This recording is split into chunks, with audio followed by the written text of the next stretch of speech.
Think about the last time you went grocery shopping or filled up your petrol tank. You likely saw the checkout total and felt a familiar squeeze, a sense that the money in your wallet is vanishing faster than it used to. You aren't imagining it. Your money is mathematically buying less today than it did yesterday. In India, a 100 rupee note today carries the same purchasing power that 60 rupees had just 10 years ago. This automatic 40% loss of purchasing power happens without your permission and without any warning. This invisible drain on your wallet is a systemic force called inflation, and it is actively taking your money. If your salary increases by 8% while inflation runs at 6%, your actual increase in purchasing power is only 2%. You feel richer on payday, but your ability to buy goods has barely moved. This chart compares a 3.5% bank interest rate against 6% inflation. When the cost of living rises faster than the bank pays, your savings lose value daily.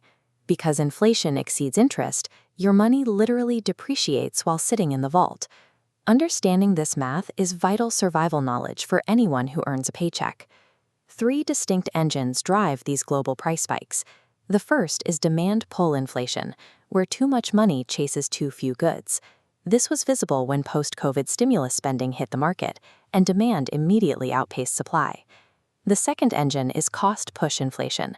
When geopolitical conflicts shock global supply chains, manufacturing and transportation become more expensive, and companies pass those costs directly to the consumer.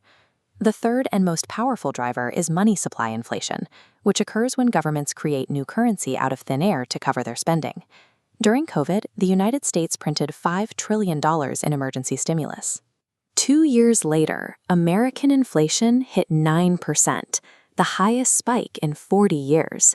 While stimulus checks provide short-term relief, the public ultimately pays the bill through the hidden tax of inflation. This map highlights India's specific structural vulnerabilities: a heavy reliance on imported oil, monsoon-dependent food prices, and a rupee that weakens against the dollar. The Reserve Bank of India, or RBI, acts as the primary defense line tasked with keeping these pressures under control. The RBI's main weapon is the repo rate, the interest rate it charges commercial banks. Raising this rate makes borrowing more expensive, which slows down spending across the economy and cools off demand. While higher loan EMIs cause immediate financial pain, they are a deliberate trade-off used to prevent prices from spiraling out of control.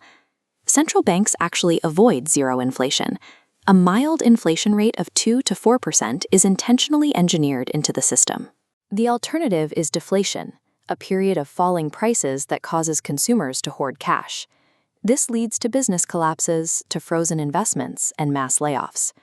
Japan's lost decades serve as the historical proof of this deflationary trap, where the economy remained stagnant for 20 years. The financial system is designed to slowly devalue cash to keep the economy moving. The problem occurs only when prices rise faster than wages can keep up. This design creates a sharp divide. It devastates those who rely on fixed wages, while enriching the wealthy whose physical assets rise in price as the currency devalues. Cash and fixed income bonds lose value over time, but assets like equities, real estate, and gold have historically grown faster than the inflation rate. This chart shows the gap between India's 6 to 7% historical inflation and the Sensex's 14 to 15% annual return. This leaves investors with a real return of 7 to 8% above the cost of living. Transitioning from a saver to an investor is the only systemic defense against a currency that is losing value by design.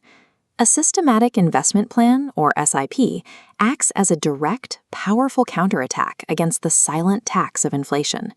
SIPs allow you to invest a fixed sum regularly into index funds, ensuring your wealth compounds faster than prices rise.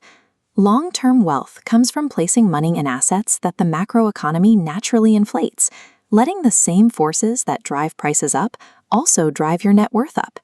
I want to hear from you. Which specific expense is hitting your personal wallet the hardest right now?